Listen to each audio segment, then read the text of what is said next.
Olá, segundo ano, estamos aqui para mais uma aula. Hoje nós vamos iniciar lá na página 16. Eu convido vocês a abrirem o livro de vocês na página 16. Vamos ver a contestação na forma e no conteúdo. Começa assim.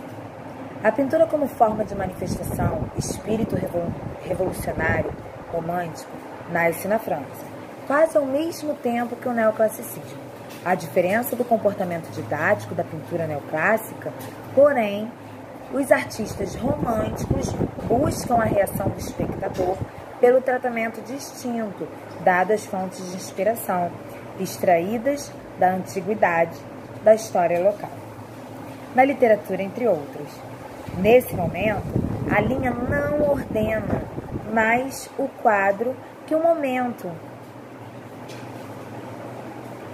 mas o quadro que se estrutura, a partir de muitas outras estratégias, como a escolha de cores quentes, cintilantes, os jogos de composição, perspectiva e enquadramento e o recurso das linhas curvas.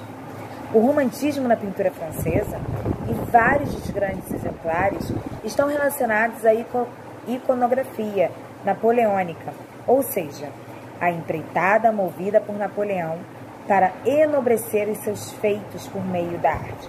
Então, sempre a gente vê aí recursos, tá? Para poder levantar cada vez mais esse aspecto artístico e cultural. Vamos lá para o último parágrafo. O mesmo inconformismo está presente na Valsa de Medusa, do pintor francês Théodore Géricault. Os corpos sofredores, concentrados no meio da composição, apresentam uma estrutura que obedece à tradição acadêmica do formato piramidal. Quando a gente fala aí de uma estrutura acadêmica, a gente está falando de uma arte bem centrada, bem clássica, uma arte que não permite erros, uma arte que está totalmente relacionada a uma realidade, tá? Vamos para a página 17 agora. Na página 17 diz assim, lá no segundo parágrafo, a sensibilidade romântica também se manifestou fora da França. Na Espanha, Francisco Goya, pintor oficial da corte espanhola, fez de sua arte uma das mais ácidas críticas ao sistema político e clerical espanhol. Os retratos que havia executado para a família real já demonstravam seu ímpeto reformista, ao traçar imagens muito pouco lisonjeadoras da monarquia. Então a gente viu aí, tá, que Francisco Goya, ele era o pintor oficial da corte espanhola. Inclusive é dele essa obra que está exposta aí, ó, na página 17. Terceiro parágrafo. Em vários outros países, os ideais românticos manifestaram-se de forma politicamente menos revolucionária, mas sim pela valorização das tradições locais. Assim, ao longo do século XIX, os países como Portugal e Alemanha, por exemplo, os artistas se interessaram pelas representações voltadas à criação de uma memória nacional, que enfatizavam a ação dos principais líderes da época. Bem, o que estava acontecendo? Os artistas, nesse momento, pessoal, eles estavam centrados e preocupados em enraizar, tá? Deixar bem enraizado as suas culturas, as suas tradições artísticas. Então, eles estavam em busca de todo esse nacionalismo, tá? Para dentro da arte. Vamos para a próxima, página 18.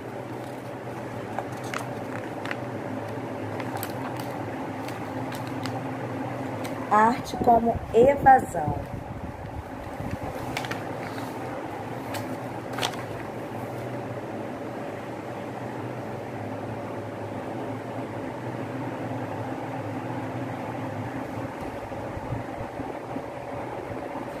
Vamos de lá para o quinto parágrafo, tá? Johann Moritz Rugendas, ele é muito conhecido como Rugendas, tá? É muito comum em algumas obras, nas referências delas, virem só Rugendas. Artista alemão de formação acadêmica e sensibilidade romântica, percorreu longos trechos da América do Sul. Olha só, pessoal, vamos pensar no seguinte. Toda vez que a gente fala Formação acadêmica, sensibilidade romântica. Vamos por parte aqui para entender, tá? Formação acadêmica, quando esse artista ele passou por alguma escola de arte, ele passou por algum estudo, tá? Ele se preparou. Então ele vai fazer uma arte erudita, uma arte que é rebuscada, uma arte que passou por estudo, tá? Ele não é simplesmente um amador, um curioso, tá? Ele passou por um estudo, ele tem uma preparação acadêmica para fazer aquilo ali. E quando a gente fala, logo depois ele fala, ó, sensibilidade romântica. É muito comum na arte a gente ver esse movimento romântico, e aí eu escuto algumas pessoas falando assim, ah, professora, o movimento romântico era o quê? Alguma coisa de casal, alguma coisa bonitinha? Não é nada disso, tá, pessoal? Pelo contrário, nesse momento romântico, da arte romântica, o que acontece? Os artistas retratam muita arte histórica. Então é muito comum a gente ver, por exemplo, pinturas de Dom Pedro, pinturas históricas que retrataram alguma guerra, algum período específico, tá? De dentro da nossa história. Agora a gente se pergunta, bem, professora, se você está falando que eles retratavam nesses momentos coisas históricas, períodos históricos, por que recebe esse nome do romantismo, né? Esse período do romantismo? Bem, muito simples, porque nesse momento também os artistas começaram a trabalhar e expor nas suas obras toda a sua emoção, coisas que não aconteceu lá no neoclassicismo, tá? No neoclassicismo, o artista ele não pintava sentimento, ele pintava a realidade. E agora no romantismo, não.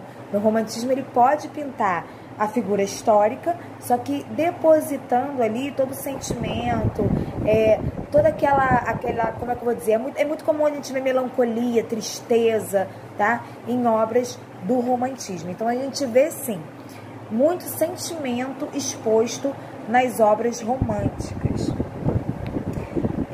E a gente vai ver sempre isso daqui pra frente, porque nós vamos precisar fazer uma comparação, tá, pessoal, com esse período neoclássico, que bate totalmente ao contrário desse período romântico.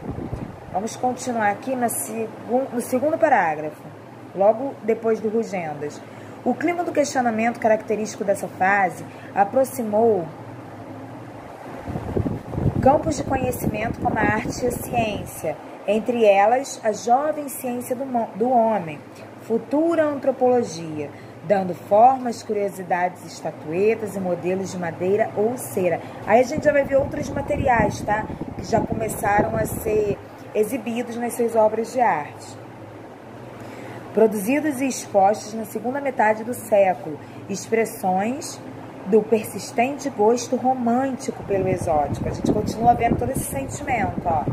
Representações dos povos nativos da África e da Oceania, bem como de indígenas americanos, ganharam espaços em museus etnográficos ou de história natural. Então a gente vê aí que esse momento artístico ele vai ganhando mais espaço, tá? Na verdade ele vai ganhando mais o mundo, essa é a realidade. Vamos para a página 19. O romantismo e o olhar sobre a paisagem. Agora a gente vai ver o romantismo dentro da paisagem, tá? E não pensando só numa figura histórica. A subjetividade romântica, de certa forma, o mesmo espírito de evasão, tiveram reflexo também na pintura paisagística. Durante a primeira metade do século XIX, ainda que tenham sido elaboradas paisagens neoclássicas na tradição de Lorrain e Nicolas Poussin, o mercado se viu invadido por paisagens que traduziam o espírito inquieto da época. Tá vendo que todo tempo ele volta lá no neoclássico e faz essa comparação? Isso vai acontecer sempre, tá? Na Alemanha, sua maior representante foi Caspar David Friedrich, muito influenciado pela filosofia contemporânea alemã. Na Inglaterra, aí ele vai citar mais dois nomes aí, ó, John Constable e Joseph Mallord William Turner. Abordaram cada um, ao seu modo, os mistérios da natureza e o drama que envolvia homens e o mundo natural. Bem, lembra que eu falei que no romantismo ele está muito ligado, a gente pode associar bastante a esse depósito de sentimentos que o artista coloca na obra? Olha aqui, agora ele vem falando sobre o quê? Sobre o drama. tá vendo? Então, em diversos momentos, nós vamos nos deparar com diferentes sentimentos, tá?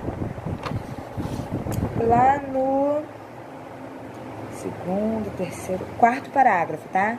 As obras de Turner traduzem o espírito conturbado dos românticos. Olha só, como a gente vê o tempo todo sentimentos girando aí em torno da obra. Suas paisagens combinam a ferocidade, olha só, uma arte feroz da natureza com a dramaticidade dos episódios históricos. Olha tudo que eu falei. Dramaticidade dos episódios históricos. Então, o que os românticos vão fazer? Eles vão pintar arte histórica? Vão. Mas eles vão colocar toda aquela dramaticidade, aquela melancolia, tá? Depositada ali nas obras. E a gente consegue perceber, tá, pessoal? Só no que a gente faz uma leitura da obra, a gente já consegue perceber esses sentimentos. E geralmente eles estão bem estampados, bem claros, bem transparentes. E a gente consegue perceber de uma forma bem ligeira. Os personagens e os detalhes da cena aparecem como pequenos pontos escuros em meio às movimentadas manchas coloridas, desprovidas de definição formal, enfatizando o material pictórico, especialmente a densidade das pinceladas. Vamos de lá para baixo agora, no número 2. Os revivals na arquitetura. Durante a primeira metade do século XIX, fortaleceu-se o espírito revisionista na arquitetura, geralmente referenciado pelo vocábulo inglês revival, ou pelo termo historicista. A tendência a revisitar estilos do passado, já notável desde o século anterior, a manifestada na arquitetura neoclássica. Bem, o que ele quer dizer aqui, pessoal?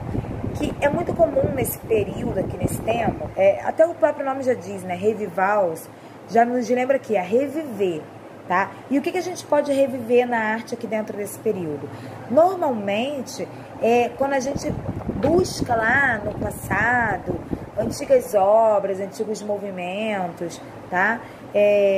Releituras antigas de obras de arte que já passaram, tá? Então, associem sempre esse termo, revivals, como se vocês estivessem revivendo, tá? Algum período histórico ou até mesmo artístico, tá?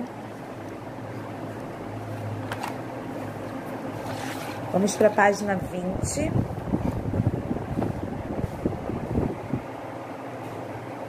Lá no segundo parágrafo.